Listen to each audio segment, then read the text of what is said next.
Ligue des Champions, après Bayern, Real, 2-2, Carlo Ancelotti. Le Bayern a montré sa meilleure version, pas nous. PSG, Real Madrid. Pour un champion du monde 1998, Dembélé peut se rapprocher de Vinicius. PSG, le vestiaire du Real Madrid valide déjà le transfert de Mbappé. Mercato, Real Madrid, concurrence XXL pour une pépite surnommée Messinho. Avant de commencer, si c'est la première fois que tu passes ici, je t'invite donc à t'abonner, c'est gratuit, ça prend 2 secondes et ça fait plaisir. Merci beaucoup à toi. Devant au score puis mené 2-1, le Real Madrid a finalement assuré l'essentiel en ramenant un match nul de l'Allianz Arena mardi soir, 2-2, en demi-finale aller de Ligue des Champions. Mercredi prochain, les hommes de Carlo Ancelotti auront leur public derrière eux pour tenter de faire la différence. Et le technicien italien l'assure, son équipe en a encore sous le pied. Le Real Madrid aurait pu repartir avec mieux qu'un nul, tant le Bayern a semblé, un temps, éteint par l'ouverture du score madrilène contre le cours du jeu. Avec pire, aussi, si les hommes de Thomas Tuchel avaient concrétisé leurs occasions de faire le Break à 2-1. À l'arrivée, tout ce beau monde s'est séparé sur un match nul, 2-2, au terme de cette demi-finale allée en Allemagne. Et c'est au Santiago Bernabéu que tout se jouera mercredi prochain. Quand on se souvient à quel point l'écrin madrilène porte la formation de Carlo Ancelotti en C1, c'est tout sauf une bonne nouvelle pour le Bayern.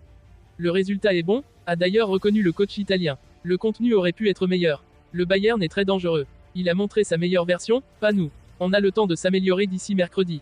Ou comment tout dire de manière concise. Le Real n'a pas brillé mardi, en entrant notamment très mal dans son match.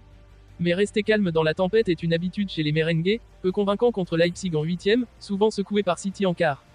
C'est encore du 50-50.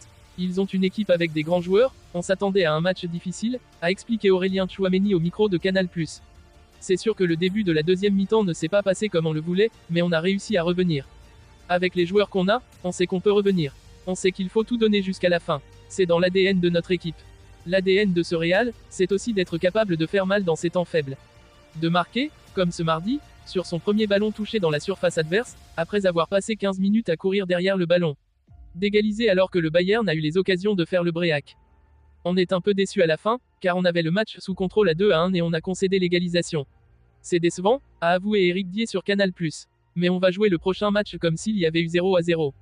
On a hâte d'aller à Madrid. C'est encore du 50-50, j'en suis sûr, a de son côté assuré Thomas Tuchel. Évidemment que c'est possible. Nous voulons gagner à Madrid et aller à Wembley. L'ambition est là. Reste cette impression que le Bayern pouvait difficilement faire mieux, quand le Real a encore de la marge.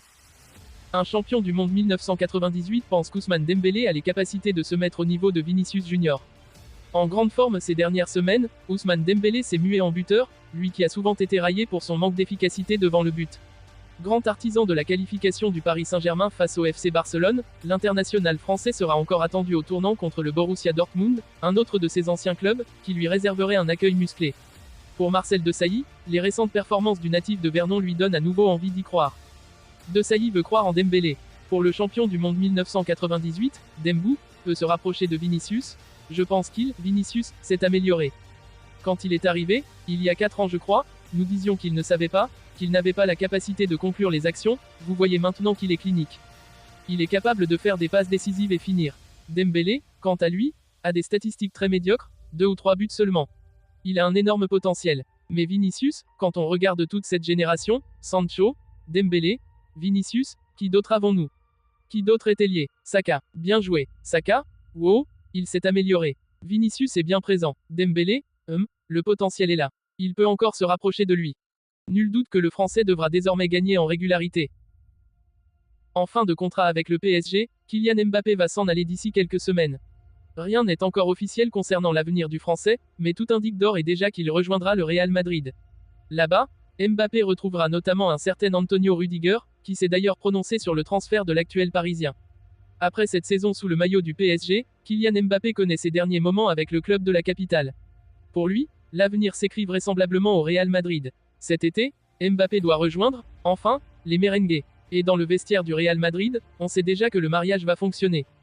Interrogé par Carré concernant l'arrivée annoncée de Kylian Mbappé, Antonio Rüdiger a annoncé « Est-ce que c'est une bonne chose pour lui de venir au Real Madrid ?» Qui a dit qu'il venait? Ce n'est pas officiel. Je pense que tous les meilleurs joueurs du monde ont toujours joué au Real Madrid. Donc oui, c'est l'un des meilleurs joueurs du monde donc ça fonctionnerait bien. Mbappé, il est spécial. Mbappé, il est spécial. Il a gagné la Coupe du Monde à 18 ans, ça le rend déjà spécial. Je pense qu'il peut devenir le meilleur joueur français de tous les temps, ce qu'il n'est pas encore, a également fait savoir Rudiger sur Kylian Mbappé. Le Real Madrid est dans la course à la signature à une jeune pépite de 16 ans, au surnom Messinho, prometteur. Sur le point de perdre Kylian Mbappé, en fin de contrat en juin 2024, le club tricolore entend s'agiter sur le marché des transferts dans les prochaines semaines, pour ne pas perdre la face comme son niveau. Le champion du monde 2018, malgré ses performances récentes en Berne, est déterminant dans les bons résultats de Paris cette saison. 38 buts et 8 passes décisives en 38 rencontres, il s'agira donc pour le leader de la L1 de bien le remplacer. Le Portugais Rafael Leao, AC Milan, a été cité, comme Victor Osimhen, Naples, et Bernardo Silva, Manchester City, ainsi que l'ailier du Real Madrid, Rodrigo Goes, plus récemment. Concurrence espagnole et anglaise. Selon le journaliste Fabrizio Romano, qui s'est exprimé dans le podcast The Residency, la formation tricolore est également dans la course pour Estevao William, dit Messinho. L'ailier de 16 ans, formé à Cruzeiro et désormais sous contrat jusqu'en 2026 avec Palmeiras, est déjà estimé par le site spécialisé Transfermarkt à 10 millions d'euros, après un début de saison prometteur 10 matchs, 4 buts, 3 passes décisives. Le PSG, qui est, sur le dossier, est accompagné du Real Madrid, et surtout du FC Barcelone, qui n'a cela dit, rien de concret, avec le joueur. Mais, le club l'aime bien, bien que le Brésilien soit cher. Messinho rêve d'un club en particulier. Selon le journaliste italien, Estevao William a une clause libératoire très élevée, de l'ordre de 60 millions d'euros. Le PSG aura-t-il l'intention de débourser une telle somme? Pas sûr, d'autant que Messinho a un rêve précis, comme l'attaquant l'avait confié à Mundo Deportivo il y a plusieurs semaines, je regarde presque tous les matchs du Barça, je suis fan du club. Jouer pour Barcelone, qui est l'un des meilleurs clubs du monde, est mon grand rêve. Reste à savoir si le club catalan est en capacité de concrétiser ce rêve, ou si le PSG ou le Real Madrid vont le contrecarrer.